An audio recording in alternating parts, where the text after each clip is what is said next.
Hey there YouTube, what is going on? Exxz is here, back for you with another video.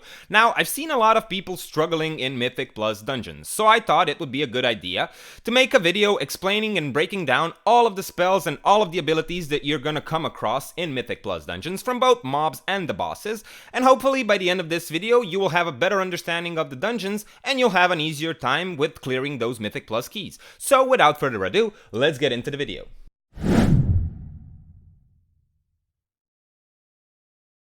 And to kick things off, we're gonna take a look at Atal'Dazar.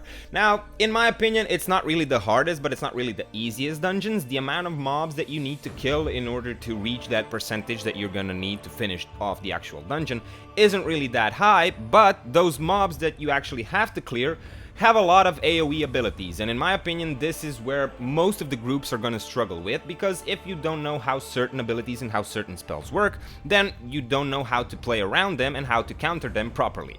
So in today's video I'll break down all of that, and hopefully by the end, as I already said, you're gonna have an easier time and you're gonna be able to clear that 15, 16, 17, maybe even 20 keys once you actually go into the dungeon and once you start applying all of the stuff that you're gonna learn today here in this video. Okay, so you have inserted your key and you've started the dungeon. Now the first pack that we've actually pulled is the pack to the left. We've chosen to pull this pack because it was teaming week and we needed the pack in order to get the 100% in order to finish the dungeon. During the non-teaming weeks, you can easily skip this pack and you can just go straight to the first boss, but during the teaming weeks I would recommend killing this pack because they're really not that hard to deal with. A lot of people are scared of this pack because the pack consists of 1 Dazari Juggernaut, 2 Dazari Honor Guards, and 2 Shield Bearers of Xul. Only Dazari Juggernaut is the mob that you should actually be concerned about because he's the one that's dishing out a lot of the AoE damage. He has a few spells that he does, first of which is his Fiery Enchant. So as soon as you pull him, he's gonna enchant his weapons and he's gonna do AoE damage in an 8-yard radius around him. When that happens, he's also gonna launch fiery bolts up into the air that upon landing are gonna do AoE damage in a 4-yard radius. You're gonna see them landing as a swirly on the floor, so just make sure that you're not standing in the swirlies when they appear on the floor and you should be good.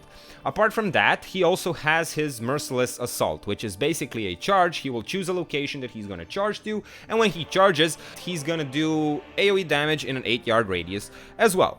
So you can see he has 3 spells, and 3 of those spells do AoE damage. So you can see why the party damage, if you will, is quite high on this pack. But if you deal with this pack the way that you should be dealing with it, which is just focusing down the Dazari Juggernaut as soon as you can, just popping out stuns on him and everything else that you can, just stopping his damage before he has even done it, you should be more than fine. Dazari Honor Guards are just doing bonus damage on top of their normal damage to the tanks, and the Shield Bearers of Xul do the same thing, but in addition to interrupting your tanks. They have like a shield slam, or I'm not really sure what the spell is called, but basically when they hit you, they can interrupt your spell cast. And in addition to that, they also have their Bulwark of Juju. Whatever it is, doesn't really matter. When they cast their Bulwark of Juju for their next 5 seconds, all of the enemies that are standing within their Bulwark are gonna take 90% less damage. But you can easily counter this with just stunning them, because when you do stun them, they're gonna stop casting their Bulwark of Juju. You have interrupted their spell cast, and now again, they can take 100% damage as they did before they've cast the Bulwark of Juju. So, you've dealt with this pack, you've killed all of the 5 mobs, and now it's time to make your way towards the first boss. Now, you can kill the small raptors on your way towards Rizan if you want when you're going to Rizan, or you can kill them when you're coming back. It doesn't really matter, you have to pass through there 2 times, so it doesn't really make a difference. The only thing that you need to watch out for when you're killing those small raptors is that you're not stacking on top of each other.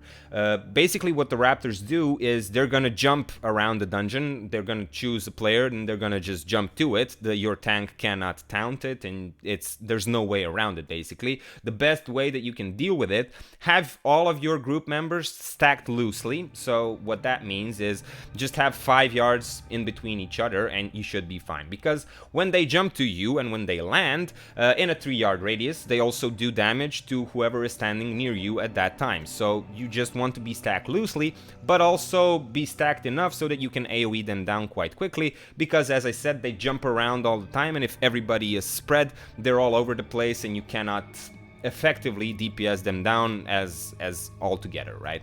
So there are 2 packs of ads like that. You've killed those 2 packs, and now you've come in front of the boss. Rezan is actually not that hard. He only has 2 abilities. First of which is his Fear. You only need to line of sight it in order to counter it, so as soon as he starts casting his Fear spell, just move around the pillar and just line of sight him. You don't get feared, go back at him and just kill him. Apart from that, he's also gonna fixate one player and he's gonna start chasing it. If he catches you, he's gonna bite you a bit and he's gonna chew you out, and depending on how good your healer is, somebody might be able to heal through this, but there's really no point in healing through it because you can outrun it so easily. Just as soon as you see him fixate you or anybody else, whoever is getting fixated, just make sure you run away from him while other DPS him down.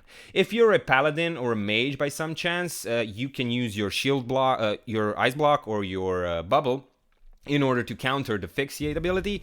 You can use those spells also to counter the fear as well. Rogues have their Cloak of Shadows, for example. I'm playing a rogue, and as soon as I see Rezan starting to cast that fear, I don't run behind the pillar, but I stay on the boss and I use my Cloak of Shadows, because that way I'm maximizing my DPS and we're actually saving some time because the boss itself is really easy. Shaman's Tremor Totem also works here, so if you see that Rezan is about to cast his fear, if you have a shaman in a group, just ask him to pop his Tremor Totem and nobody in the group is gonna get feared.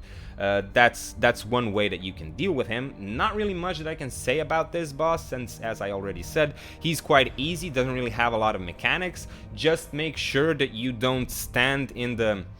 I'm not sure really what to call it. I guess they're smoke patches or mist or whatever it is, because if you stand in the smoke or in the mist or whatever you want to call it, a small skeleton raptor is gonna appear and he's gonna start kicking your tank as well, and that's just more damage on your tank that is unnecessary. Just avoid the clouds and you'll be fine. So once you've killed Rezan, it's time to continue. So we've killed the first boss and now we make our way up the first stairs. We want to kill the next ad that is in front of us, which is Shadowblade Stalker. We only want to kill him and only him because he has a nasty debuff that he leaves behind on the tank, which is basically the tank is going to take 100% more nature damage from all sources and all of the abilities. A lot of the damage that is going on in Atal'Dazar is nature damage, so combining this debuff with other mobs can be lethal to both your tank and your group, so just choose carefully on when you're gonna pull the Shadowblade Stalker or if you're gonna pull something with him. Once the Shadowblade Stalker is dead, like that's literally the only ability that he does, he only debuffs your tank for 100% more nature damage taken, and he also has his poison, so he's also doing nature damage to your tank. Once you've killed him, just make your way towards the next pack. The next pack that we had to deal with was actually a Void Emissary and the big brute guy, right? We've killed the Void Emissary first, and then once the Emissary was dead, we've killed the Totem, which in turn made it possible for us to kill the big brute. The big brute is gonna do splashing AoE damage that is not really avoidable in any way, shape or form, but the brute itself is stunnable. If you have a DK tank, for example, he can control undead, he can take the brute with you and then you can kill him later on. He can help you out clearing those other mobs. But all in all, you can stun him and just be ready to take some damage at that point, because as I said, there's really no way of stopping it and not really any mechanics that you can counter in any way.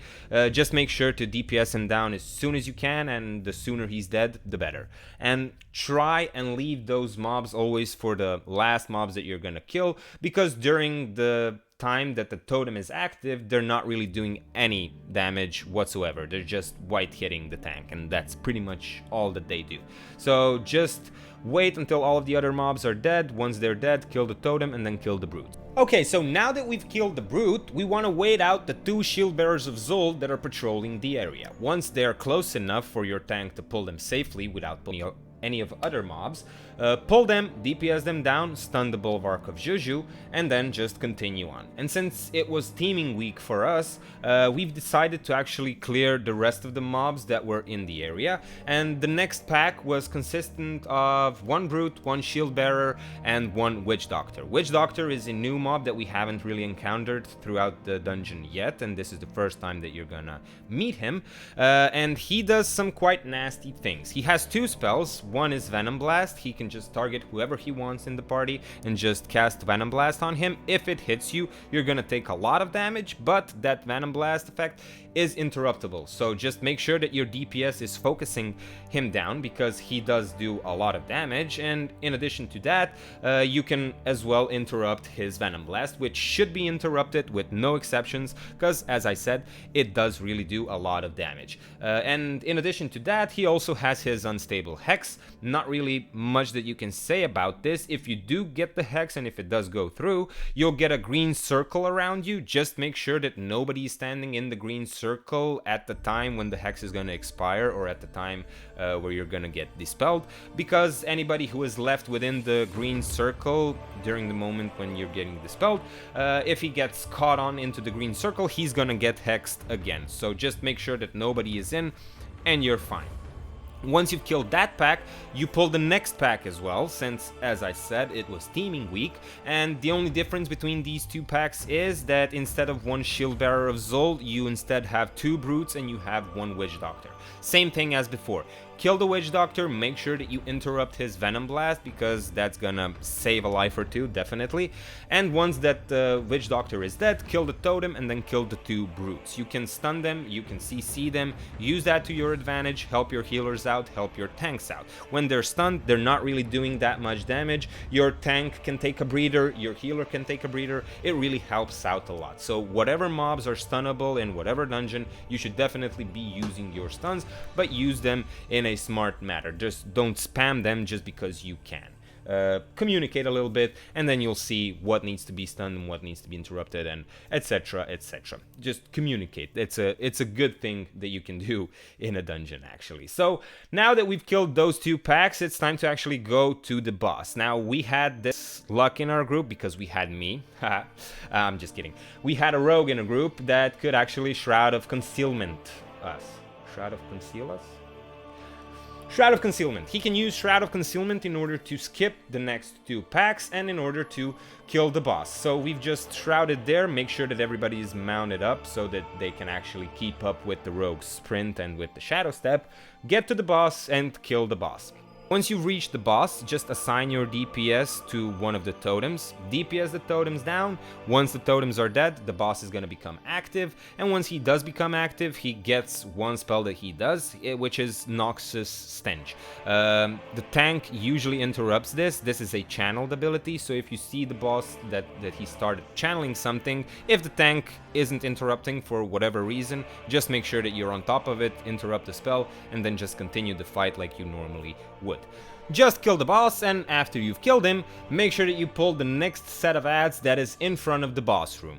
That set of ads is consisted of 2 Witch Doctors and 2 Brutes. Make sure that you assign DPS to each of the Witch Doctors to interrupt their Venom Blast, because damage can get quite out of hand if none of the Venom Blasts are getting interrupted, or if both Witch Doctors target one player, they're most definitely gonna one-shot him if both Venom Blasts go through. Make sure that you interrupt it, and make sure that you move out with the Hex. Once that the Witch Doctors are dead, you can make sure that you kill the Totem and then kill both of the Brutes that are in front of the room as well. Once the Brutes are dead, go down the stairs. Don't go completely to the bottom, because on the stairs they're patrolling 2 Shadow Blade Stalkers as well. Kill those 2 Shadow Blade Stalkers, and once they are dead, then you can make your way towards the next pack. Now, the next pack is considered to be one of the harder packs in this dungeon, just because of the sheer amount of the mobs that the pack consists of.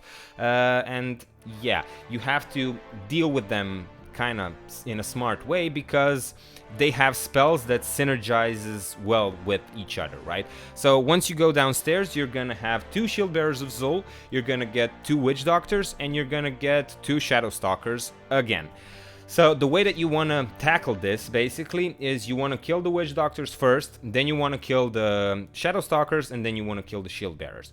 Just make sure that you interrupt the shield bearers of Zol when they start casting their bulwark of Juju, because if all of the mobs are inside of the bulwark, then they practically are not going to take any damage, and it's just going to take a lot more time for you to kill the mobs, and it's going to take a lot more time for you to actually clear the dungeon. You have more chances of actually taking lethal damage and stuff like that, etc, etc. Make sure that you interrupt Bulwark of Jujus, and make sure that you interrupt Venom Blasts from the Witch Doctors. I mentioned the spells that are synergizing well with each other from this set of packs, I guess. They have Shadow Stalkers that leave a 100% increased nature damage debuff on your tank, and then you have Witch Doctors that do Venom Blast that is nature damage that hits like a truck, and if the Witch Doctors target your tank, and if the tank has a debuff on themselves, in turn, like, you can see how the damage gets out of hand pretty quickly. So just make sure that you stun, just make sure that you interrupt, and you should be fine. Once you've killed that pack, make your way towards the next boss. The mobs that are in between you and the next boss are just small raptors and terror claws. The small raptors, we've already mentioned it, stack loosely. Just make sure that you're not on top of each other. 3 yards radius around you should be the range that nobody is in. So just, yeah, stack loosely, kill them. Interrupt the Terror Claw, because he does do a spell where he just fears everybody, an AoE fear. So as soon as you see his spell cast going off, make sure to interrupt him. If there is no interrupts available at that time, you can still stun him and interrupt it that way. Use whatever you can, just make sure that the fear doesn't go through. If you by any chance have an Emissary of Tides active at Terror Claws, make sure that you have a Shaman or something like that, because Shaman can actually as well counter the spell that the Terror Claw is casting with their Tremor Totem. If the Shaman drops a Tremor Totem, then the fear isn't just gonna go through, and you can kill the mob that way more easier if you're unable to interrupt him. So now that we've cleared all of the raptors and all of the Terror Claws in the area, it's time to make our way towards the third boss. The ads that are in front of the third boss, well, that are actually on the bottom of the stairs in front of the third boss, are quite easier than the ones that are in the same position on the other side of the room. And they're easier because the composition of the mobs basically is different. This pack consists of 2 Dazari Honor Guards and 2 Dazari Augurs. 2 of those augurs have to be focused down instantly, because they have also 2 AoE spells that they're gonna do. The first one is the Fiery Enchant, the same as with the Juggernaut, so they're gonna enchant their weapons, they're gonna increase their weapon damage, and when they do that, in an 8-yard radius around them, they're gonna do AoE damage, and that's 2 of them. So that's the first spell, and the second spell that they have is Wildfire. They're gonna start casting Wildfire, or channeling actually, and when they do, they're gonna launch a lot of fiery bolts up into the air, and when the bolts actually fall down to the ground, they're gonna hit you for some fire damage, also in a 4-yard radius, and they're also gonna leave a fiery dot behind on you that ticks for quite some damage. So if you can, just make sure that you interrupt the Wildfire and that you try to stun them so that they don't have the ability to use the Fiery Enchant in the first place. So once you've made your way up the stairs, you're gonna pull 2 of the Gilded Priestesses that are on the left and on the right side of the room. You don't want to touch the ads in the middle yet. You want to clear the left and the right side of the room, so that once you've actually pulled the pack in the middle that has a lot of mobs in it, you have the space where you can actually kind of kite them and avoid all of the damage that they're trying to dish out.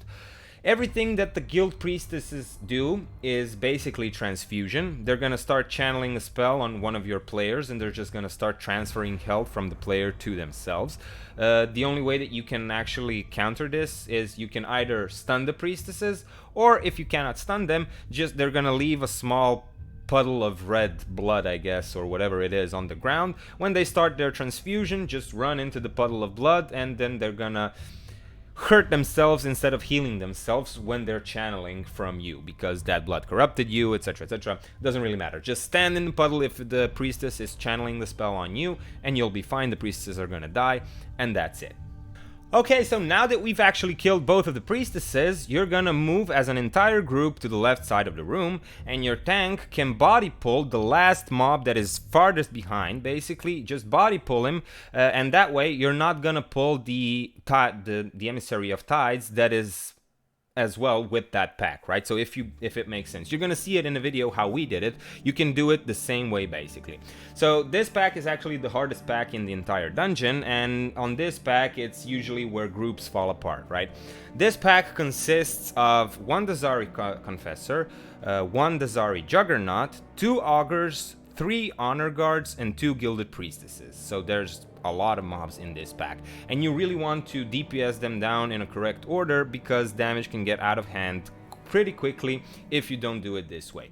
Definitely you should focus down the Juggernaut and the Confessor first. Confessor is going to heal all of the other mobs that are in that pack, so you want to kill him so that he doesn't heal, and the Juggernaut, you want to kill him first because him together with the Augur, they both have a lot of AoE damage. So just focus on the Confessor, focus on the Juggernaut and the Augur, and once you do that, it doesn't really matter what mobs you kill next because all of the rest aren't really that hard. But in combination with those 3 adds, the whole pack is really hard because there's just a lot of AoE damage happening at the same time, and it can easily wipe the entire group. So as I said, I'm gonna say it again: Confessor, Juggernaut, Augur, and then everything else. Just kill those 3 guys quickly. Interrupt their spellcasts, don't let the Confessor heal the others, interrupt the Augur's Wildfire, and interrupt the Juggernaut's... what was it? Interrupt the Juggernaut's... Fiery Enchant? Yeah, I think it is Fiery Enchant. So basically, interrupt those 2 things, stun them if you can, keep them stun locked if you can, that would be amazing, that would be perfect. Just kill all of the mobs, and then once you've killed all of the mobs, just kill the Emissary of Tides to finish it off, and then pull the boss. The boss itself is actually quite easy, nothing really hard about this boss. The way it works is your tank can pull the boss to the middle of the room, just start killing the boss, and once the transfusion comes along, there's gonna be as well with the Gilded Priestesses, there's also gonna be a lot of red puddles. Well, actually it's gonna be 5 red puddles across the room. When she starts to do her cast, just run to the puddle, take the debuff so that she doesn't heal herself, and kill the boss. She's also gonna spawn a minion that is gonna run to those puddles, and he's gonna try and clean them up before you can actually run to them. So just make sure that you kill the ad as well. You can stun him, you can CC him. If you're confident enough that you have enough DPS, you don't even have to kill the ad, just simply have a rogue blind him, or have a demon hunter sap him, or whatever. You can do whatever to the ad, he is perfectly CCable, so as long as you're confident enough that you have enough DPS, you can CC the ad and just ignore him completely. Just kill the boss, avoid all of the shit that is happening around you. There's basically piles of gold running from the pools of gold, basically, if you will. So just move away from those, make sure that they don't hit you, and kill the boss.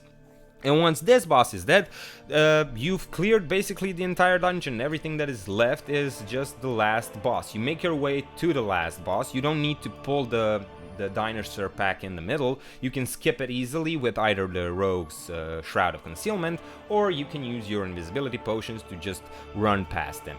When you do, you make your way towards the last boss, and the last boss is also pretty straightforward, nothing really hard about it. Once you pull her, she's gonna, after like 20-ish seconds or so, she's gonna cast her Soul Rend. You just move away if you get a debuff on you. When you basically, you'll get an arrow above your head, like the best way that I can describe it. When you get the arrow above your head, just move away from the boss and let the ad spawn the further away from the boss as possible. DPS down the mobs, and then continue killing the boss. The boss is throughout the encounter, she's gonna spawn a lot of small spiders that are gonna become active and inactive. When they're active, they're kind of fixating on you and they're trying to chase you off, and when they're inactive, they're just kind of running in the circle, they just don't know where they want to go. If you have a rogue or if you have a paladin, that's perfect because they can use either Cloak of Shadows or Bubble to clear those spiders and to actually make some more room for your tank and for all of you to move to, yeah?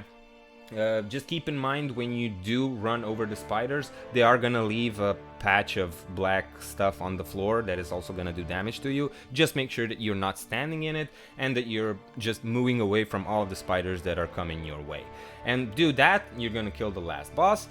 And that about covers it, guys. That's it for this video. I hope that this guide was helpful for you, at least in some way. If it was or if it wasn't, let me know in the comment section down below. I would love to hear your thoughts, guys, and what you think of all of this. This is only the first guide that I've ever did, and I'm gonna do the same guides for all of the dungeons. I'm gonna break down all of the spells for all of the other dungeons that we still have in Battle for Azeroth. And yeah, that's about it. Make sure to like this video if you've liked it, and if you're new to the channel, make sure to subscribe for more World of Warcraft videos, guides, and what have you not. That's about it, and I'll see you next time. See ya!